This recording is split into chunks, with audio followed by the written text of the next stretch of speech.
what I will speak about is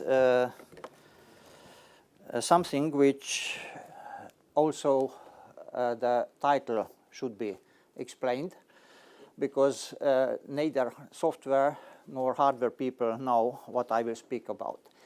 Actually, what I want to focus on is that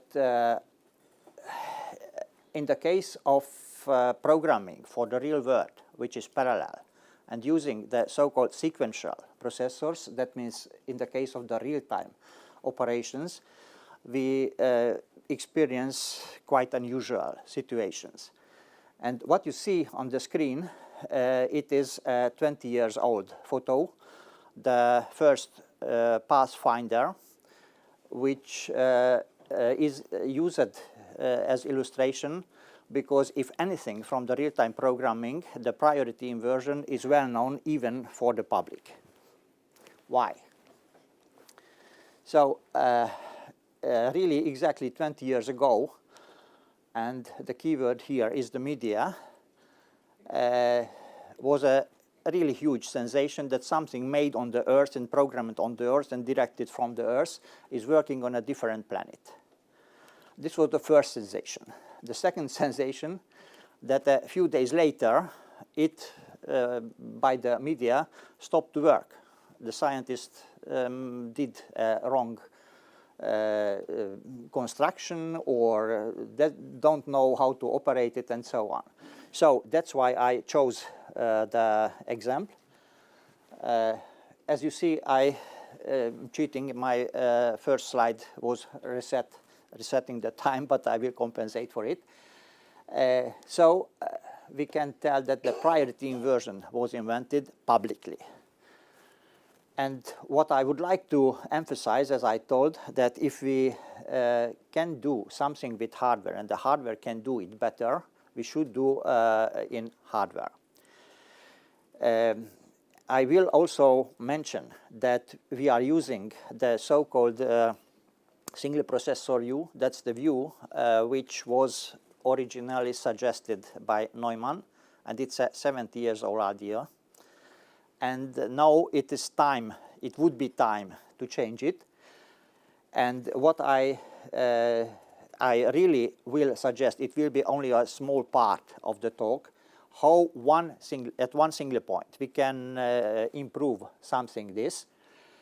And also at the end, I will suggest something which could be a much better solution. So in this aspect, I don't agree with the first talk, only I'm joking that more power to the programmer. I would say more knowledge, but it's pretty hopeless. But really, the energy is a really important point. Okay, so just to know the terminology, what I will speak about, what happened really on the, in the Explorer. There were two tasks. One task was to collect some data. One task was to transmit it to the Earth. And this needs, of course, radio transmission, a very energy demanding task. So it was high priority. And when it starts, it should be finished. Otherwise, we will waste the energy. So it is really by nature high priority. What is also important, not to send something, some data, which are not completed, empty, partially filled, or something like this. So these two tasks shared this data record in such a way that when the low priority task started to fill up the data record, he requested a semaphore, and at the end of the operation released. If in the meantime the high priority task started, then it attempted to request the semaphore, did not receive because it was busy, simply waited, and at the end, when it obtained the semaphore, then finished the task, so it was no problem. But engineers wanted to make sure that the energy will not be wasted, so also the watchdog timer was added, and the watchdog timer can do only start again, restart the system, and reset everything which is possible. Till now, I did not mention the third party, the so-called medium priority task, which was actually a weather measuring task, so it's not really very important. How does it come into play? Has nothing to do with the semaphores and so on. So actually, as later turned out, even on the Earth it was experienced, but engineers considered it as some kind of glitching and did not take care of the effect. There is a special situation when the low priority task already collected the semaphore and did not release it, and at that point comes in a fourth party, the scheduler, a hardware clock. And the scheduler takes away the control and checks who can run next. Maybe the high priority task can run, and the high priority task can run and request a semaphore, but it cannot receive because it's used by the low priority task, so it will wait. The scheduler has to fire again. The medium task is the only. The low priority task cannot run because it has too low priority. The high priority is blocked, so only the medium task can run. And will run until it terminates. And after that, the low priority can run, release the semaphore, and finally the high priority task can terminate. So the problem was caused by the watchdog timer, which decided in the meantime that something is wrong. I cannot keep up the system in such high energy demanding state. And the rest is known. It is the priority inversion and the known resets and the failure. What actually happens? Starts the low priority task, starts with handling the resource, acquires it, and after that comes in the hardware interrupt, and the control goes to the already ready high and medium priority tasks, and at that point the high priority task cannot acquire the semaphore, so the time of servicing the high priority task will be prolonged by the time of the medium priority task, and that's what causes the problem. So what we learned and what we can conclude from this. Here we have a high priority task and a medium priority task which has no relation, and the low priority task. That is caused. That is the cause of the priority inversion, and how it can be cured. If the software engineers take care of the situation, and at the time when the high priority task wants to have the semaphore and cannot receive it, they check who is having the semaphore. They change temporarily the priority to the high, so it can run. It runs to the completion, releases the semaphore, and during that reset the priority to the original value.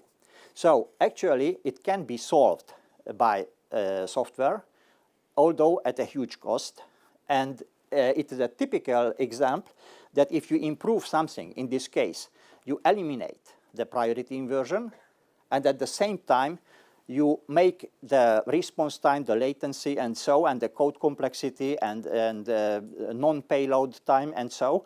So these are something, we are at a point when we can improve something only when we make something worse. So how can we improve that? The problem, as I mentioned, is the single processor approach itself. We have one processor and one process, and in addition, that was also the problem, we have a third guy between the two, the operating system.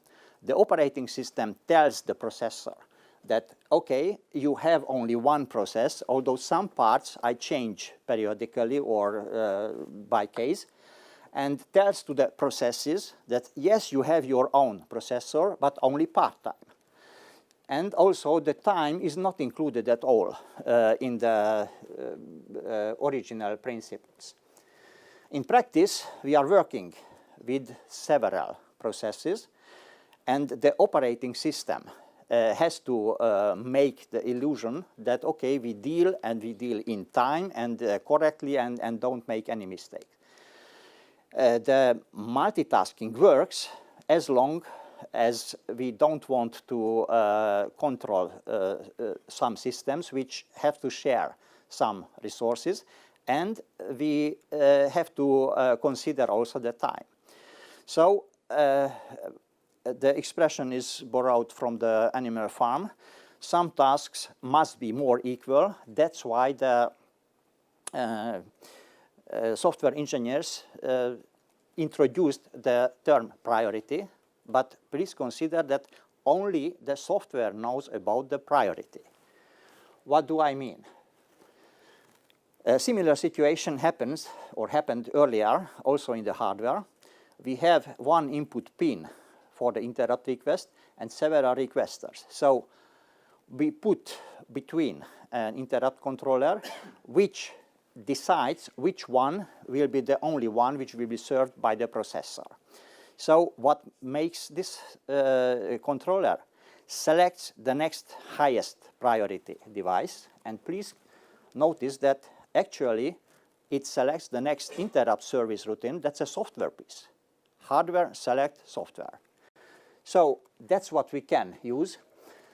And I tell that the final reason why we do have priority inversion, that the software processes do not have a hardware attribute, a hardware priority attribute. We see that there are two things changed: the status of the software task and the software scheduler changes the task, but not at the same time. The problem comes when these two times differ. So we can try to introduce something which compensates for it. How? We can, if you are thinking only in a simple interrupt using task, then you say that, okay, the core process, that's the base process or the main task, has priority 0. The interrupter has priority 1, and at any time an interrupt arrives, the higher priority request will interrupt the basic process. So that's what is done by the controller unit. You cannot interrupt with a newer if it is lower priority. So we can something like a interrupt controller, a priority controller, which somehow attaches a hardware attribute to some software processes, namely in this case the interrupt routine. That's what is done in the conventional system. And we can also say that all processes run at priority 0 can be interrupted by any hardware. So all real-time service operations also inherit priority 0 from their parent task, because the operating system services are working on behalf of the tasks. So the basic problem is that the task with 0 priority, including service operations, tasks, anything, can be interrupted by hardware, the scheduler clock. And as a consequence, the task can be quite widely interlaced, leading to situations like this. So the idea is, what if some kernel services have the ability to tell the programmable interrupt controller that a non-zero priority process is executed? That is, somehow we have to give hardware attribute to a software process. What happens then? In that case, the low priority task requests the semaphore and raises the priority level by hardware above the scheduler clock and handles completely the operation, and when it terminates, releases back, and this done in the kernel and as a privileged instruction. In that case, the scheduler will have to wait, but after the scheduler fires, comes the high priority task, and the high priority task also handles the same resource, and after the high priority task terminates, then comes the medium priority and finally the low priority. That's the goal of the priority inheritance protocol, but in this case it's quite surely, without calculations, without delaying, without complicating the code, and without giving error possibilities, can be done by hardware. So further consequences. What we actually do is that we schedule the software by hardware without needing software assistance. So in this case, we can simplify not only the critical sections, but the scheduling, especially in real-time systems, can be made much simpler to when you develop the principle further. We have much less code, no priority protocol, no process control, and so things. And the whole real-time operation gets more predictable. So, as a summary, we can conclude that the real reason is the so-called single processor approach. We have no reason today, when we have dozens of processors, cores, inside our computers, to limit ourselves to such a situation and to make use of the methods and the possibilities and protocols and so on, which were developed at the time when there was really only one processor. Actually, the reason is the so-called single processor approach, which was criticized by Amdahl in 1967. Another anniversary. It can be also a different idea that we can make a more reasonable cut line between hardware and software. And the second conclusion, that we can have another approach, which is called explicitly many processor approach.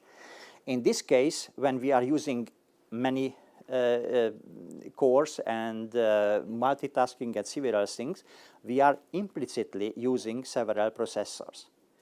You can use also explicitly, which is a different approach, but it takes too much time to explain what I am thinking about. And the handling in this way, the problems, is much simpler. So what I suggested, it works perfectly for the single processor approach, but there is a better solution in the many processor approach. And also, if you are interested, I have a poster about it, and in the afternoon we can continue. Thank you.